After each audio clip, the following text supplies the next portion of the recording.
All right, good morning. Happy Monday. How is everybody? That good. Hope you had a good weekend. Week two already of the semester. Hard to believe. It feels like it's going so fast, right? Sort of. Fast and yet not. But welcome back. Nice to see you all. We'll pick up where we left off. We're going to keep going with chapter one. I like today because we have a kind of a really cool video that we're going to watch. I think it's really interesting to kind of look at some of that history in the United States. So we'll get there in just a few minutes. But last time we kind of got up to close to today. We ended with the Victorian era, kind of talking about like the early 1900s, late 1800s, and the bicycle, which again to come later today as the great threat. But kind of one or two more slides, and then I have a film that I want to show you today, building off of what we talked about today and last time. Any lingering like thoughts or questions, anything from last class before we keep going to chat? It was like a long time ago, but just in case.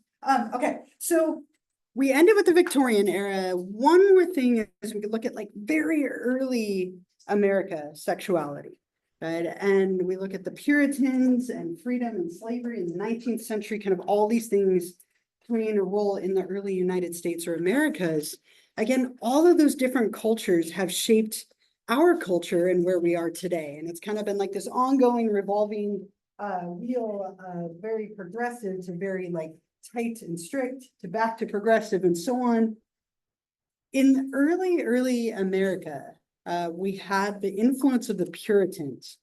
And if you've read The Crucible or seen the movie The Crucible, or you think about the Puritans, it was definitely not a very progressive or liberal time when it came to sexuality. So very early notions in our country were that you were very severely punished for any kind of transgression outside of marriage. So adultery or cheating on a partner was punishable by death in the Puritan society. A lot of rules about sexuality outside of marriage being very harsh, very strict, and very punitive.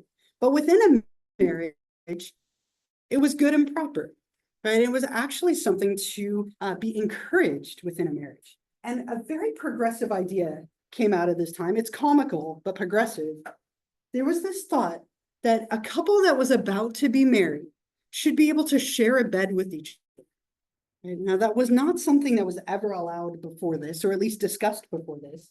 So a couple that is engaged to be wed should be able to sleep next to each other, but not be tempted to have sex. So the way we're going to solve that is through a practice called bundling. Now, super easy to handle, but it was an idea that people were terrified to like go outside of. Bundling was a practice of putting a wooden board between two people in a bed, as if you couldn't just like climb over the board, right? Or literally putting somebody in a sack. You would bundle them up and sew them inside of a bag so that they had no way to touch their partner in bed at night. They wouldn't be tempted if they were bundled with or had a sheet or a piece of wood in between them. That doesn't work very well, and I'm sure it didn't work for a lot of people. But it was a very like new idea of putting people in really tight clothes or wrapping them up or something like that so that they could spend the night together and get to know each other, but not have sex. I found a clip of this, which was like way too exciting for me. But if you've seen the movie The Patriot, it's an older movie. There's a scene in there where this young couple engage in bundling. So let me play that for you. It's brief, but I think it's a great sleep next to each other, but not be tempted. Hope you don't have to go to the bathroom in the middle of the night, right? That would make it complicated. But it was an interesting practice that kind of came out of this period of time, trying to be more progressive within a marriage, but not outside of a marriage. Again, very harsh punishments outside of marriages. Freedom and slavery in the 19th century, all things that again kind of have shaped and influenced our current sexuality. A lot of sexuality and laws emerging about sex and marriages and relationships between different races, kind of emerging in the late 1700s. We see some interesting stuff in the 1800s about like social hygiene. We're trying to prevent STDs or STIs or social diseases as they were called at the time. And like a lot of restraint. So we kind of have a lot of like very early ideas in our country that weren't the most progressive, right? Mixed with a couple of progressive ideas in there as well. And as we get into like the 20th century, we see so many shifts happening, right? From the early like 1900s all the way up to about 2000. And so I have a couple of highlights up here. But again, what I want to do is show you a film about this. And this was part of like a whole series by the History Channel called The History of Sex. Really interesting movies, or documentaries, I should say, about getting us to where we are today. So I'm going to play this for you. You don't necessarily have to take notes or anything, but do pay attention. And I've given you kind of some of the like big bullet points from it up here on this slide that you can reference back to. But I'm going to pause the recording here.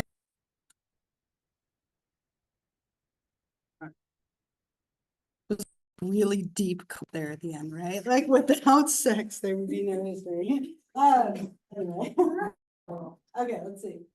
Put this back on, watch your eyes. So I think a really interesting documentary, right? I love that like it gets us kind of closer to today. Like it doesn't go all the way up to now, but to about like 2000 or so. And again, I have some kind of like bullets from here. There were just a lot of changes when it came to gender roles in our country and sexuality in our country and like all these different movements of kind of being progressive and the sexual revolution in like the 60s and 70s and so on.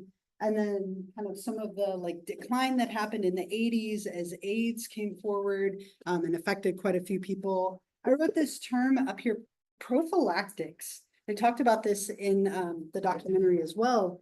Really big practice as we had all of these soldiers going off to war, creating those prophylactic stations that they showed you. It's Greek for an advanced guard or measure to fend off disease. So oftentimes, typically men would go to these prophylactic stations and they would be like rinsed off and cleaned. Like hygiene was like a big part of prophylactics. Sometimes given antibiotics as a way to like fight off any chance that they would get a venereal disease or social disease, which are now called STIs or STDs.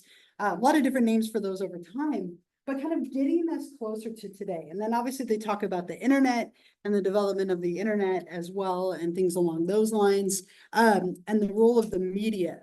Again, I would say that's something that has been a big part of kind of the last 20 years or so, is looking at the role of technology, media, and movies and like of course the internet, social media, all of those things have played a huge role. And it's wild to me if you go back like 100 years, and 100 years is a long time, but comparing media 100 years ago to today is wild. And I want to give you an example of that. And they mentioned it in the documentary, but just in case you missed it, there was a film called The Kiss. And The Kiss was like the most controversial movie that ever came out, right? 1896, so a long time ago, like a little over 100 years ago. This is what they said about it, right? I have a quote from like the reviews of the time.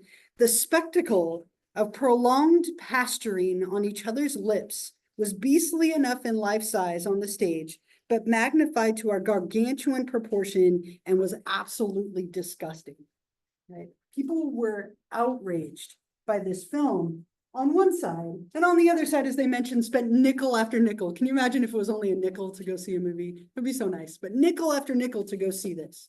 Let me play it for you, just so you can experience in its full gargantuan disgustingness. Let me pause this. So it was so like scandalous, and people were like outraged, boycotting this film, and that was just over 100 years ago that was in the movie theater.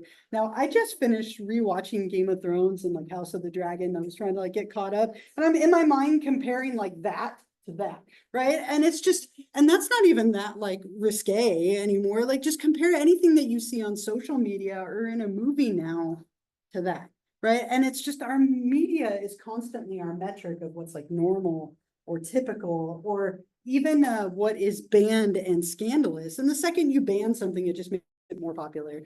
But television and movies have played a huge role in kind of normalizing the times. And they have evolved as we've evolved, right? And if you go back into like the 80s and 90s, right? Like there were all sorts of things then, there are things now, music videos, sexual material being so like prevalent and common. Advertising. We'll talk about this later in the semester, but we use so much sex in advertising because it gets your attention, right? Well, half the time you see ads for things and they're not even wearing clothing, right? It's like a clothing ad. No one has clothing on, right? So magazines and advertising, and of course, like the internet and social media, so much of dating. Now it's so normal for that to be something that involves like technology and apps and so on, which is a huge shift from like 10 years ago, 20 years ago. So what we see is just that we constantly get this change or this metric from the media, kind of telling us what's normal and what is common and what isn't. And again, oftentimes things that are banned end up with so much more attention than the things that aren't. So it kind of gets us up to like today, it's the last slide for chapter 1. And then what we'll do in chapter 2 is we'll look at sex research. Now they mentioned like Kinsey and Masters and Johnson. There's a lot of really famous sex researchers, and we'll look at a few of them. We'll also spend mostly a lot of time on Kinsey because he's probably the most famous of all. And then we'll do a little kind of fun activity. I think it's fun. We'll see what you think. I'm going to have you all be little sex researchers, so something to look forward to or dread appropriately. But that's what we'll do when I see you on Wednesday. I think what I'll do is I'll stop here so I can take attendance. I just want to make sure we did have a couple of people add, so I want to leave some time to check in with them. And I'll stop here for today. So if you want to take a moment and pack up, I'll take attendance and we'll go from there.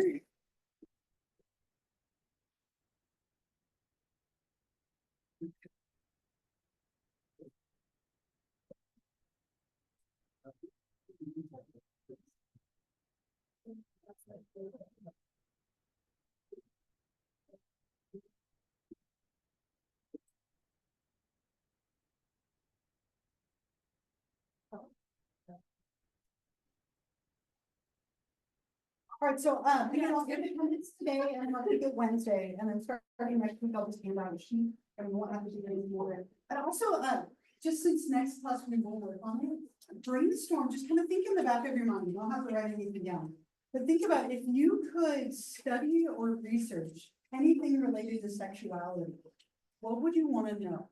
Just start thinking about it now, so that when I ask you that in class next time, it doesn't catch you off guard, right? So in the back of your mind, like between now and Wednesday, if you could find out or research or ask questions about any part of sexuality, what would you want to know? Right? And then you can wonder what we're going to do with that in the back of your mind as well. Okay, so I'm going to go through this. Keep correcting me if I mess up your name, and if I don't call your name, of course, I'm checking with you. Nancy, Rachel, Viviana, Chad, Alondra, Tracy, Audrey, Clarissa, Dylan, Ariel, Aiden, Alex, Fabrizio, Kate, or sorry, Katie. I missed the I in there. Beatrice, Chastity, Ava, Matthew, Ethan, Ryan, almost there, Samuel, Sorry, Haley, Beck, Olivia, Caitlin, Charlie, Corey, Helena, Mackenzie, and Cass. Okay, if I didn't call your name, come check in with me. You got a few extra minutes to have a snack or something. Of course, we're going to a snack. I'm like, have snacks. But enjoy the extra few minutes. We'll stop here and I'll see you on Wednesday. We'll pick up with chapter 2.